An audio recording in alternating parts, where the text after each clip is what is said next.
বড় মেয়ের বয়স ১৪ আর ছোটটির বয়স ১১। এবার মেরিনা খাতুন একসঙ্গে ৫ ছেলে সন্তানের মা হয়েছেন। বুধবার রাজশাহী মেডিকেল কলেজ হাসপাতালে অস্ত্রোপচারে ৫টি সন্তান প্রসব করেন তিনি। মেরিনা খাতুনের পরিবারের সদস্যরা জানান, তারা আগে থেকেই ৩টি বাচ্চা হবে জানতেন। মঙ্গলবার তার প্রসব বেদনা ওঠে। পরে নওগাঁ থেকে প্রসূতিকে রাজশাহী ইসলামী ব্যাংক মেডিকেল কলেজ হাসপাতালে নিয়ে আসেন তারা।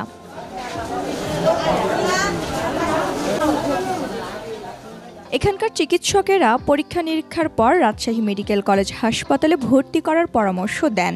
এরপর রাতেই তাকে এই হাসপাতালে পাঠানো হয়। বুধবার দুপুরে অস্ত্রোপচারের পর একে একে ৫টি ছেলে সন্তান হওয়ায় অবাক সবাই। ২ মেয়ের পর ৫টা ছেলে হয়েছে। আপনারা দোয়া করবেন, বাচ্চাগুলো ভালো থাকে, সবাই দোয়া করবেন। মানুষজন দেখতে আসছে, আমার অত্যন্ত খুশি। হাসপাতালের মুখপাত্র ডাক্তার শঙ্কর কে বিশ্বাস আরও জানান, ভর্তির পর অস্ত্রোপচার করে বাচ্চাগুলোর জন্ম হয়। এদের মধ্যে একটির ওজন ১ কেজি, দুটির ১ কেজি ২০০ গ্রাম করে। বর্তমানে মা ও নবজাতকেরা সুস্থ আছেন। একই সাথে একই লিঙ্গের ৫টি সন্তান, এটাও একটি বিরল ঘটনা। এবং আপনি যেটা বললেন যে এদের পর্যবেক্ষণে আমাদের কি ভূমিকা রয়েছে, এই বাচ্চাগুলো সাধারণত একটু আর্লি, অর্থাৎ তাদের যে ফুল টার্ম প্রেগনেন্সি আমরা বলি, তার একটু আগেই আমরা অপারেশনের মাধ্যমে বাচ্চাদের জন্মদান সম্পন্ন করতে হয়। কারণ একই সাথে অনেকগুলো বাচ্চা থাকলে পরে তাদের জন্য এটা অনেকটা কঠিন হয়ে পড়ে বা জটিল হয়ে পড়ে।